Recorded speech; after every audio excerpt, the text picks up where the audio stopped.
Hello viewers, good morning. This is National Orientation Agency, River State, Nigeria.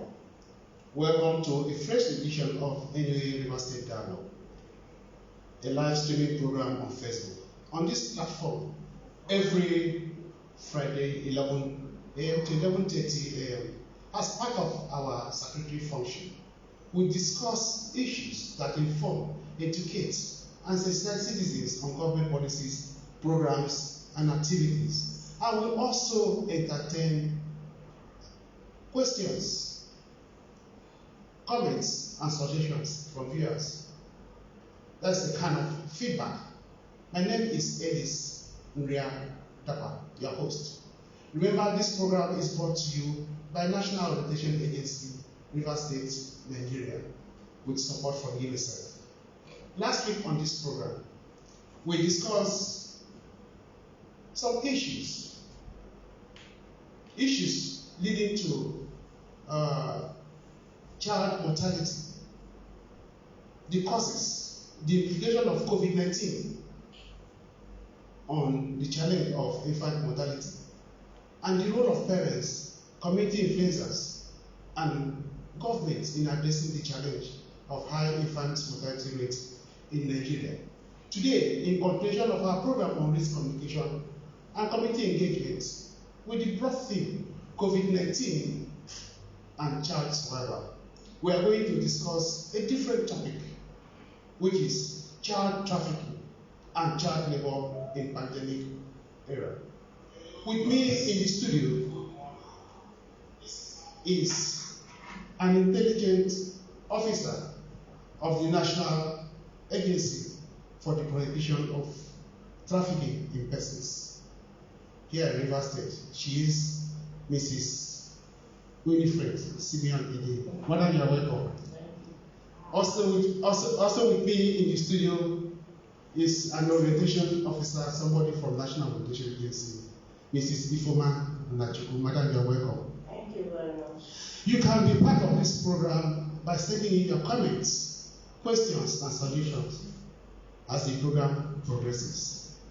Now, madam, let me start with you.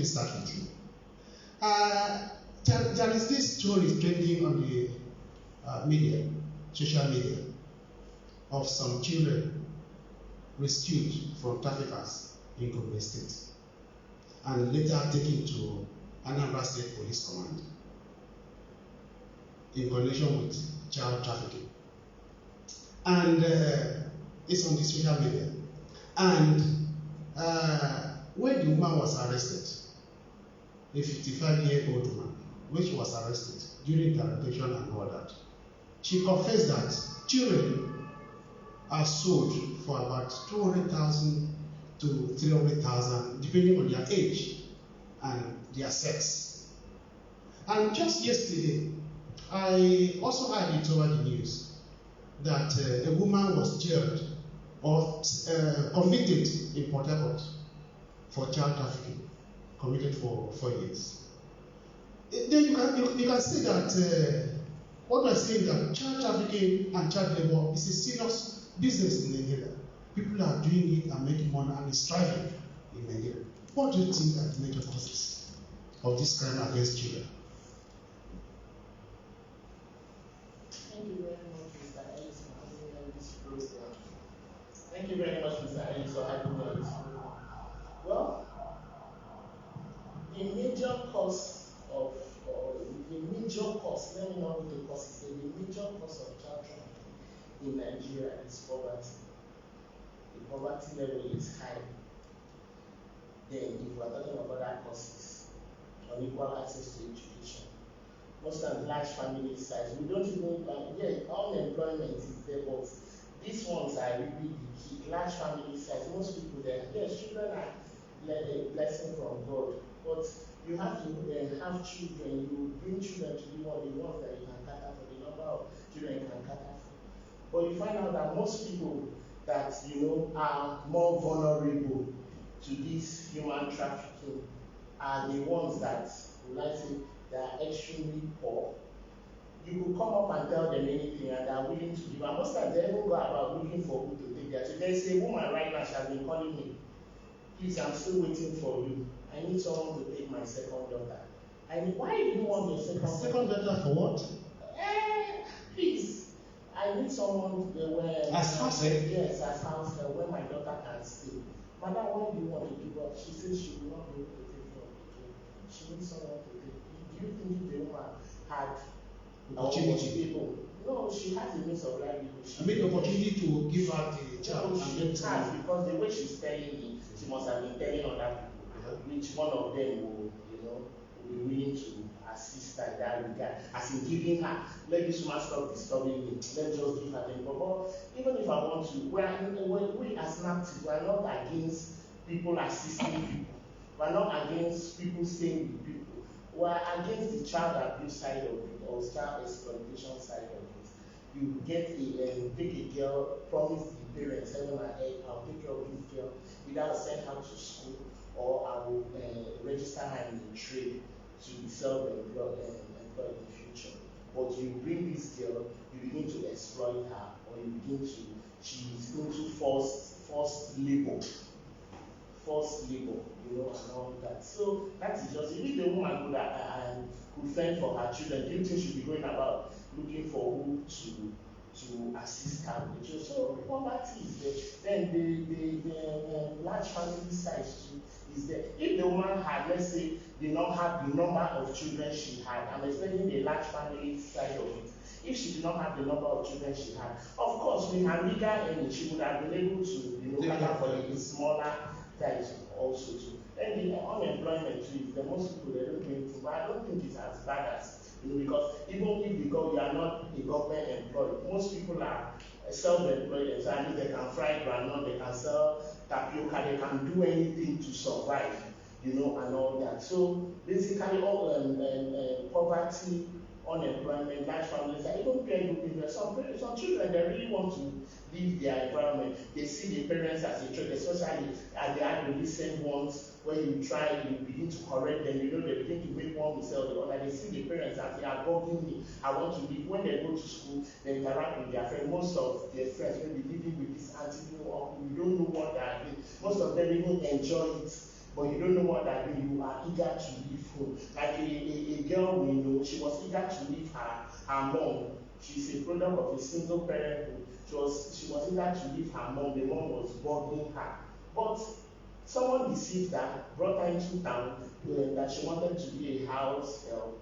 But when she got into the home, she discovered that it was a different ballgame altogether. They forced her into prostitution. A girl as little as 12 years. So the mom may not have wanted the girl to leave, but the girl, some of them even abscond. And somebody came and reported, civil defense officer came and reported the case of two girls from Barras. They said while the parents were looking for them, they left, only for them to come. One man recruited them there to start and begin to sell agbo. So that's how it happens. Who lured them? That's a pair good influence. What are you doing there? Now come. And the way our state reigns outside, you do that, you're coming here, it's a gold mine, you just be picking money, money, all this one. So that is just it, basically, and all that. So most times, even strong desire to just leave. That a lot of people, if you are talking of the external trafficking, there's some people naturally, they might not really be anything, but they just have that desire to migrate. Let me leave, there are better opportunities and all that. But they feel that where they are is better out there. But there's a saying that it's not always greener, the grass is not always greener the other side. Most of them could just be mirage and all that. So that's causes of trafficking are very many, but we'll carry it with time. Yeah, Madam, do you have anything to add? Yeah, thank you very much.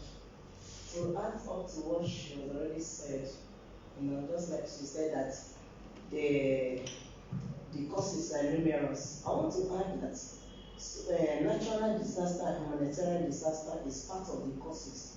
Because when a family, parents are displaced of their homes, they are vulnerable to all these the people, all the traffickers. They can say, give out their children to be living as house help or either to uncles or relations. Also, this social and natural tradition that women don't have to go to school. Yes. They have to be in the house and do the work, and they're looking out for a man to give the girl out. Yes. You know, knowing, and also lack of education. Because if they know their rights, that you don't have to give out to these children for a labor, then also you will be, and if you are educated enough to know that you'll be punished, you will know that this is illegal.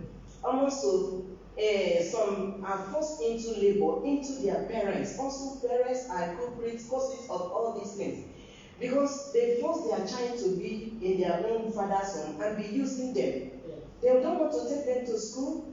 They use them to sell pork and everything to make money, to make enemies. Just like you have already said about large family size. Some children are into their home, their fathers and their parents' home, and they are facing this child labor because of what? Natural and maybe family ties and the family culture and the rest of them.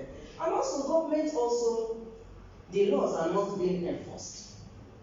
Because if the legislation is there and the laws are there, to enforcement is another thing. Because if the government enforce all these things, all these laws, that the culprits are very severely punished according to laws and according to stated laws, it will teach as a lesson to other upcoming ones. And also the money they are making out of it contributes also the causes of it. Thank you very much. All right. Madam, let me come back to you again, because it has to do with NAT. And I was meant to understand you are the intelligent officer of NAT. So most of the NAT questions and this generally will come to you. He said, NAT's mandate is to fight the scourge of human trafficking and child labor and the rehabilitation of victims in Nigeria. What measure has NAPTIP adopted all over the years to increase the effectiveness of eradication of these trafficking in persons, especially children? What measures? NAPTIP as a federal organization, NAPTIP is the focal agency of the federal government to fight the cause of human trafficking. NAPTIP has adopted what we call the 5 Ps. We have the policy, formulating policies and implementing them to assist in fighting human trafficking. We also have partnership, partnering with other stakeholders, to brainstorm on the way forward, partnering with other stakeholders. Because NAPTIP as a body cannot do it all alone. Of course, NOA is one of our main partners. We partner with all stakeholders to see how to bring these payments to the barest minimum, the lowest level. Also have protect victims of human trafficking. These victims that have been rescued, we protect them, from being re-trafficked. There are various ways of protecting them. Also, you try to see when you protect, you get them, you rescue them, you counsel them, rehabilitate them, try to integrate them into society. Also, even your informants, you protect the identity of your informants. You don't just give them out like that. Also, we have meaning you have people that give information. Of course, anybody can give you information. Your neighbor, by the roadside, anybody. Even we have petition anonymous, because some people are not scared. So you tell them that no, you don't worry, don't be scared. Your identity will be protected. They are still scared. So most time we have anonymous petition. They don't give you the address, whatever, everything, the body of the case and everything, the address, whoever, the suspect or the victim, please help rescue this, so this address and all that. So that's how. Also we have prosecution, try to prosecute offenders of human trafficking. Also we have prevention, like we are raising awareness, whole sensitization campaigns, go house to house, street to street, talk to people, because knowledge, they say, is power. If you don't know, but by the time they are knowledgeable, no matter the tricks of the traffickers, even though we know, the more we are talking, the more there are devices, new mechanisms to see how we can, beat the government or outsmart the law enforcement agents and all that. So that's just it. With this prevention method, at least the 5 Ps, at least not to an extent. It's trying. So thank you. That brings me to another question, which it comes to you. It will also help us. answered that question. Let's talk about the operation of child traffickers. How do they operate? How do they carry out operation? How do they lure people into it? There's so many ways.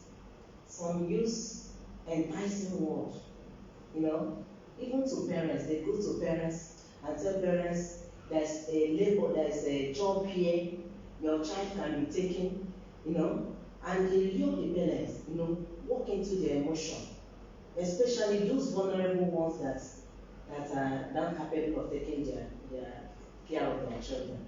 They lure them into all these things. Sometimes fake groups, friends. Also, it could be neighbors.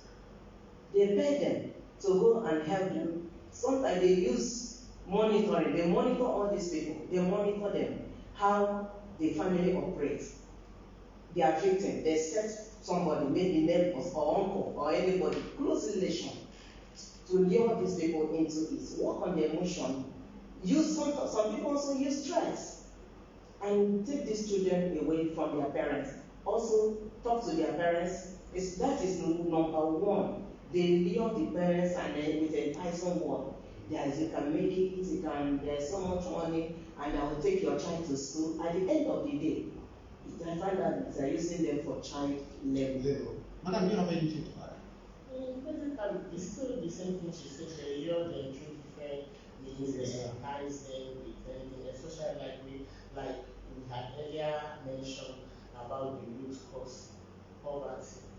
When the poverty level is high in a particular family, they can be easily, when the poverty level is high in a particular family, the children, the parents, they could be easily. Of course, if a child is hungry, and let's say you want to exploit that child sexually, by the time you call the hour, you send the child to go and buy something. Or have you eaten? No. Okay, eat bread now, or take this money and go and buy noodles. The next time when the child is hungry, begin to go, Uncle, good evening. I said, let me come and greet you. Do you have anything that I can go? Do you have anything you want to send me on an errand? Because you are the only hope the child has for that evening or that morning or afternoon, as the case may be, to eat. Of course, you begin to show like that the child begins to come around and the persons are exploiting people through such means. Also, to a lot of, let's say, even the teenagers, most of them, they feel that, like I earlier said, the parents are beginning to bug them, we begin to correct them and all that. The trafficker begins to come as a friend. Will come as a friend, someone that understands you, someone that listens. This man is just the only one that understands me. My mommy doesn't understand, my daddy doesn't understand everything. You begin to go because they build trust. Yeah. By the time they build trust, before they begin to perpetuate they manipulate your psychology, and all that. They try to manipulate. Now with this online, everything is now online and all that. A lot of people online, some groups, some pedophiles, their groups and all that. They take advantage of the online. So a lot of children are being vulnerable to online enticement. So these people, they can basically use true anything. Of course, traffickers are not written, I am a trafficker. The trafficker can be your uncle, your auntie, your church member, anybody. So they just work on your intelligence to perpetrate. Keep your comments coming. Let us read some comments before we come back to our questions. Semifor Abie, they said, I love River State anyway for time consciousness. Keep it up. God bless you. He also said another one, say anyway River State trailblazer and pacesetter on enlightenment and cessation. Keep it up. Bravo. Thank you very much, Abie. From Rosemary Abehad, she's saying that migration is also a major cause of child trafficking and child labor for greener pastures due to political instability and terrorism. We have mentioned something like that. That in terms of emergency, pandemic, and people can also keep your comments coming. I'm still expecting them. But let's talk about one other issue that has to do with this about children and trafficking. Is the issue of baby families. Issue of baby families. It's very common in our area. It's not a laughing matter. What has government done, put in place to check these baby families? Because when they have this baby, this is how they traffic. Like the story I told you that yesterday, a woman from River State was convicted. From River State was convicted. Has to do with buying newborn babies, possibly from the baby fund. So what is government doing about it? Government is trying. All the law enforcement agents are trying. Most of the cases we even have related to sale of baby, the DSS, road defense, even the police, and everything. All the law enforcement are trying, and all that. Like I had earlier said, the more your government is trying, the more these people that are developing. Now, even the sales of baby, most of them disguised as orphanages. Some of them disguised as all these traditional bed attendants, all these homes. Some of them disguised. Some of them even disguised as prayer house. They pray for pregnant women and all that. So that is how it is. So government has been trying, been going around, and now with this inauguration, months back, former DG, Julie Don Yorker, they inaugurated the River State Task Force on Human Trafficking.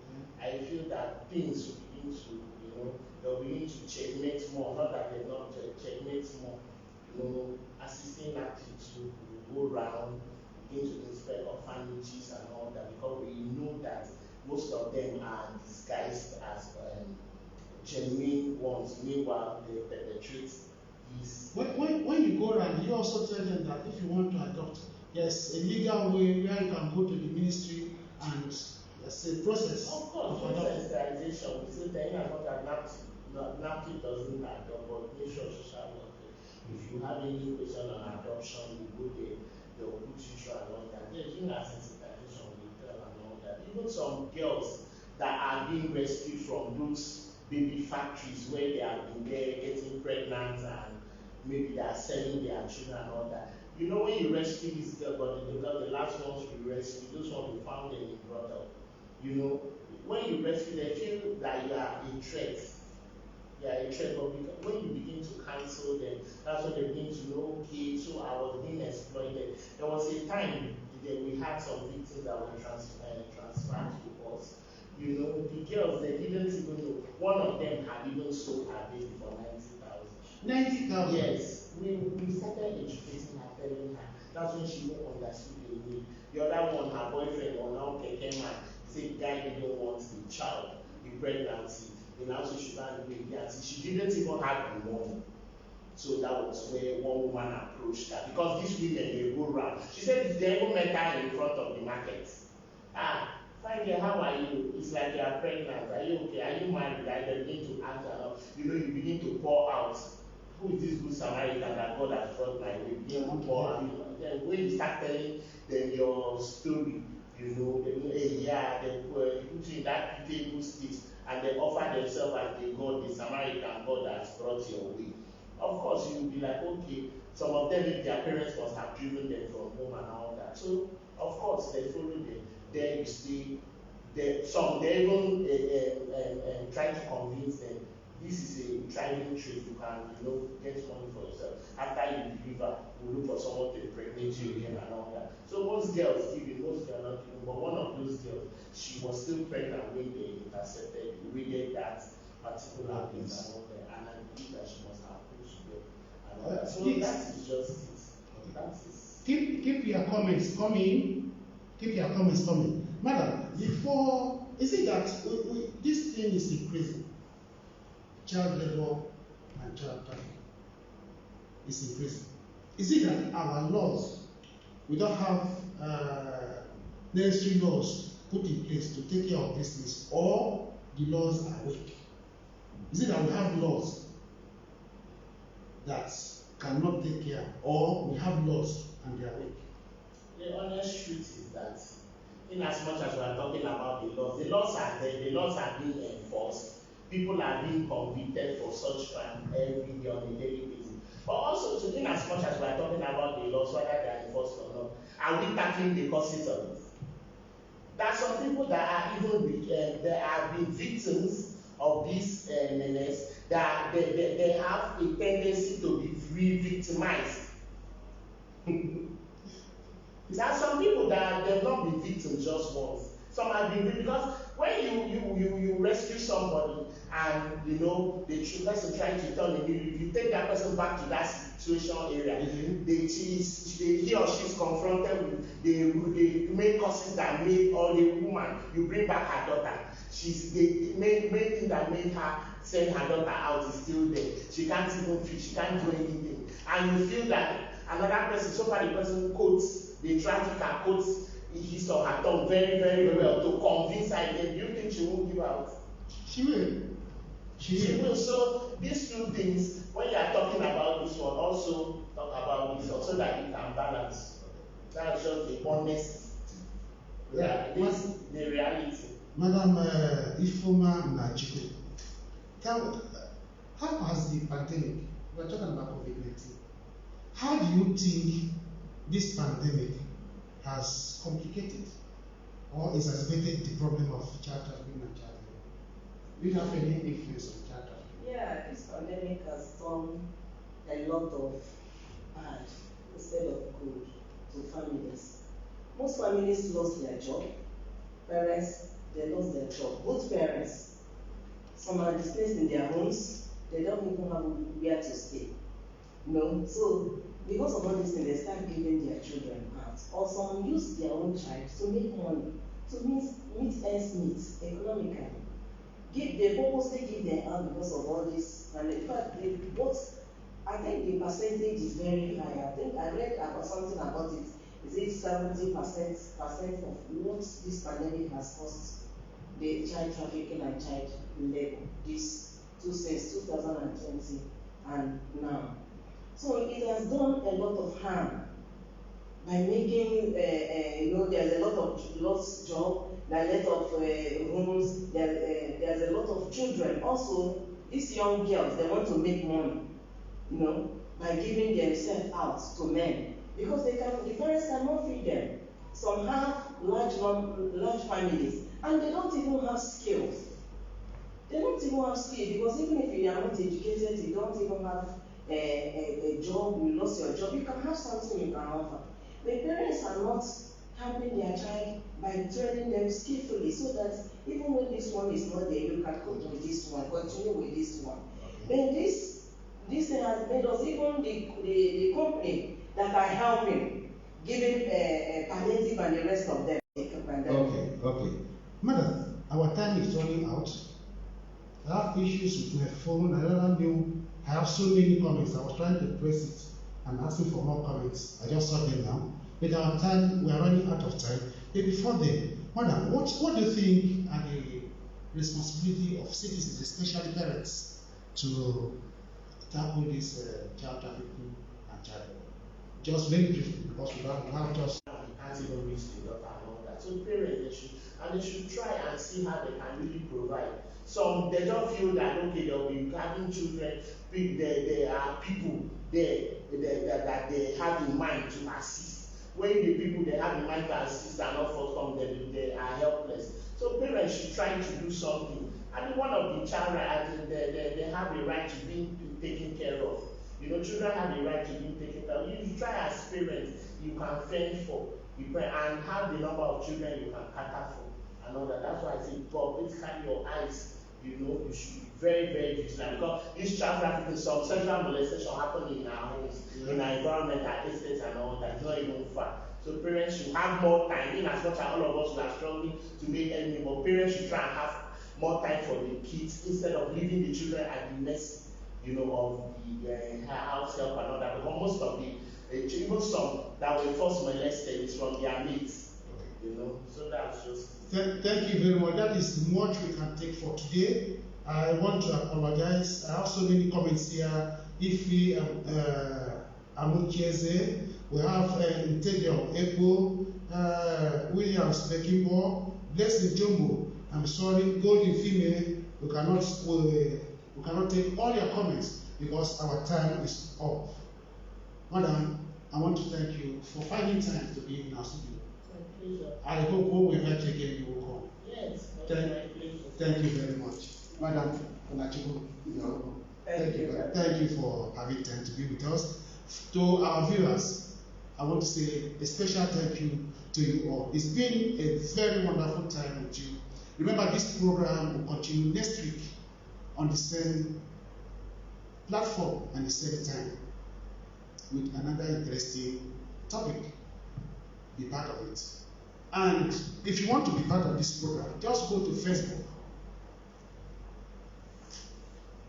Search for any River State, and when you find it, click to the like button and you'll be streaming live with us. Always keep the dates with us. Remember, this program is brought to you by National Orientation Agency, River State, Nigeria, with support from UNICEF. COVID-19 is real. The second wave is more dangerous than the first one. When the vaccine arrives in Nigeria, please take advantage and be vaccinated. Stay safe. Take responsibility of your health. Obey all COVID-19 preventive protocols. This program is brought to you by National Orientation Agency, River State, Nigeria, with support from UNICEF. Thank you. See you next week, God willing.